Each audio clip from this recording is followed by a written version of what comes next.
Vamos conversar sobre ideologias?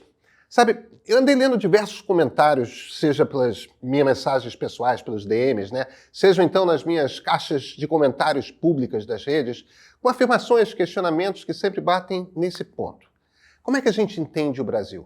Como é que a gente entende o mundo? Existem três grandes ideologias na política do Ocidente e quase todos nós estamos dentro de uma delas. A mais antiga é o liberalismo. Em oposição ao liberalismo, após a queda do antigo regime, meio que para representar aqueles valores que vinham do passado, se organizou o conservadorismo. A mais jovem das três é o socialismo. Existem muitos jeitos diferentes de ser liberal, de ser conservador, de ser socialista. E olha, já de cara, dessas duas afirmações simples, muita gente vai querer discordar. Ou vai dizer que só existe uma forma pura para a sua, ou que há outros jeitos de dividir a coisa. Vai ter gente sacando do bolso outras ideologias, sei lá, o anarquismo. E sim, o anarquismo é distinto o suficiente dessas três para ser considerado uma coisa separada. O problema é que os anarquismos de esquerda e de direita não estão realmente dentro do jogo político, né? Não estão no debate público. É pequeno demais para poder ser levado em conta. Vamos sim definir cada uma das três, mas antes acho que vale olhar um pouco mais de longe. O que são ideologias políticas? Elas são sistemas de ideias que um grupo grande o suficiente de pessoas adota ao mesmo tempo. Elas servem como um mapa de conceitos, como modelos mentais que nos orientam, que organizam as nossas ideias. Porque a gente tem um mundo em frente a nós e há problemas de toda sorte que precisamos resolver. Mas como interpretamos esses problemas? Como estabelecemos prioridades? Sem um mapa, ninguém anda. Então esses modelos nos guiam para tomar essas decisões. A gente não enxerga o mundo como ele é, a gente enxerga o mundo através desses modelos organizadores. Como o mundo é complexo demais, cada ideologia faz um mapa simplificado e estabelece prioridades na forma de algumas afirmações que aprendemos a repetir. Mais do que isso, são afirmações que repetimos uns aos outros e que nos encorajam, nos impelem à ação. Outra maneira de pensar em ideologias é como lentes através das quais a gente olha para a sociedade. Esse é um ponto-chave por compreender. Mesmo as pessoas que acham que não têm ideologia, elas partem de várias premissas, de várias intuições mesmo sobre como uma sociedade se organiza. Essas premissas, essas intuições, elas estão ancoradas numa dessas três ideologias.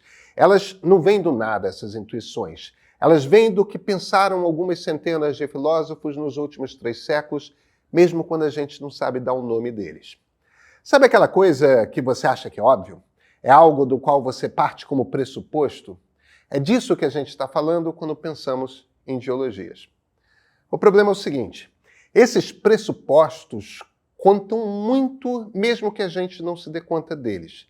Por isso que é útil pensar em ideologias como lentes, porque cada lente vai magnificar uns aspectos e tornar outros menores. É inevitável. Quando duas pessoas que olham para a sociedade com lentes distintas conversam, há um risco profundo de desencontro. Claro, quando você olha para a sociedade, o que é importante observar primeiro? E aí, veja, a pessoa da ideologia X conversa com a pessoa da ideologia Y. Cada uma dentro do seu grupo aprendeu a olhar para um aspecto da vida e repetir aquela mesma frase quase como um slogan. Põe as duas para conversar e logo percebe que tem uma barreira ali. Um vem com uma verdade absoluta, o outro com outra verdade absoluta, e elas estão em conflito. A maneira essencial como um e outro compreende o mundo é diferente, fundamentalmente diferente. O primeiro impulso vai ser tentar corrigir o jeito que o outro vê o mundo, porque ambos estão trazendo verdades fundamentais. Essa conversa posta desse jeito não tem como dar certo, então a gente precisa de outras ferramentas para nos ajudar a conversar. Mas aguenta aí que no fim a gente chega a esse ponto. Antes tem mais uma observação geral sobre ideologias. É sobre pureza ideológica. Bem, não existe pureza ideológica. Desconfie de toda afirmação que comece com algo tipo conservador de verdade é assim, socialismo de verdade é assado, todo liberal é não sei o quê. Existem alguns princípios básicos que sustentam as ideologias, sim. Mas em cima desses princípios há camadas e camadas que variam de acordo com o lugar e com o momento da história. As brigas de hoje não são as brigas da Revolução Industrial. O mundo que temos agora não é o mundo dos anos 1930. Então, em cima do trabalho dos filósofos, existe um outro grupo que é importante. São os codificadores. Políticos, jornalistas, intelectuais públicos e, claro, influenciadores de redes sociais. São aquelas pessoas que escrevem livros, fazem discursos que muita gente vê, estão presentes na imprensa e nas redes sociais, fazendo leituras da realidade a partir de uma daquelas três lentes. E sim, isso me inclui. Quem está presente no debate público traduz e adapta ideologias a um lugar, a uma circunstância. Faz parte da criação de leituras a respeito de um país. Isso quer dizer que toda ideologia é fluida, por mais que alguns queiram dizer que sua visão é a única possível. Não é, não tem como ser. Eu sou Pedro Doria, editor do Meio. Ano novo e temos muitos planos para 2024. Ser assinante premium vai ficar muito mais interessante. Eu tô doido para contar para vocês dos nossos planos. Aliás, eu, se fosse vocês, assinava agora. Fazia logo o plano anual, porque vem coisa muito boa aí. Além do mais, existe uma briga contra a desinformação na internet. Assinar o Meio é tomar lado nessa briga. E olha, nesse caso eu realmente falo sério. Aliás, esse é o ponto de partida.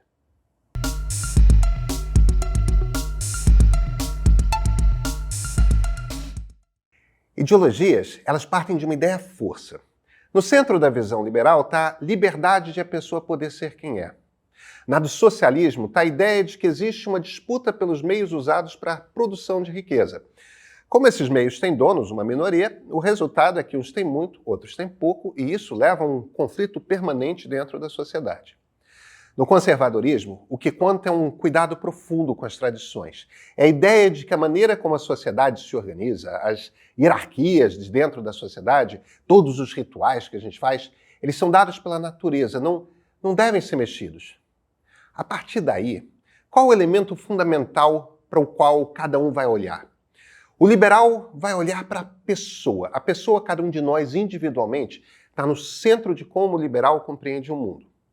O socialista não. O socialista vê a comunidade. Os interesses do coletivo estão acima dos interesses do indivíduo. O conservador vai ficar no meio do caminho. No centro ele põe a família, quase como se a visse como um clã e as tradições que essa família cultiva. Agora, imagina esses três sujeitos aí sentados num bar conversando. Eles vão partir de princípios tão fundamentalmente diferentes que mal entendido é coisa que acontece o tempo todo. Sei lá, o liberal vai defender o casamento homoafetivo e o conservador vai dar um salto, porque isso mexe com a família como ele a compreende. O liberal vai falar do direito de cada um ser quem sente ser, quem aspira a ser. E esse é um princípio inegociável. Está na base essencial do que o liberalismo é. O conservador vai falar de família, de pai, mãe, do almoço de domingo que o avô promovia, que o pai promovia, que hoje ele promove com sua mulher, com seus filhos. Vai falar do pastor, do rabino, do padre, do monge, de como sempre foi e não pode mudar. É também um princípio inegociável. E a gente, olha, nem trouxe o socialista para a mesa ainda, que vai falar de luta de classes, coisa que tanto o liberal quanto o conservador vão interpretar como uma leitura essencialmente simplista demais da sociedade.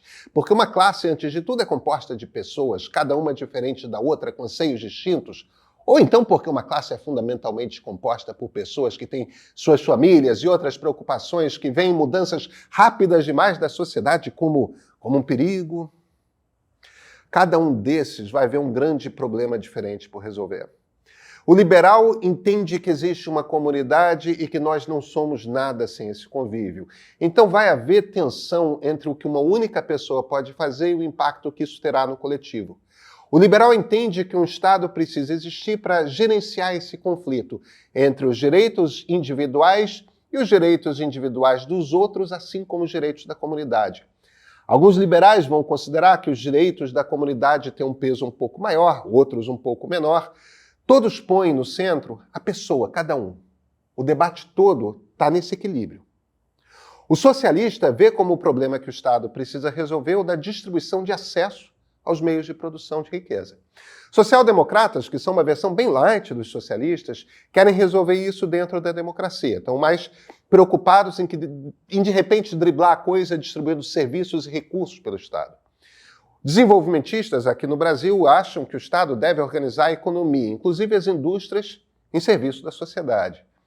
Comunistas, bem, esses acham que tem que confiscar mesmo, dar controle dos meios de comunicação ao Estado para que ele cuide de gerenciar o que é de todos e não pode ser de poucos.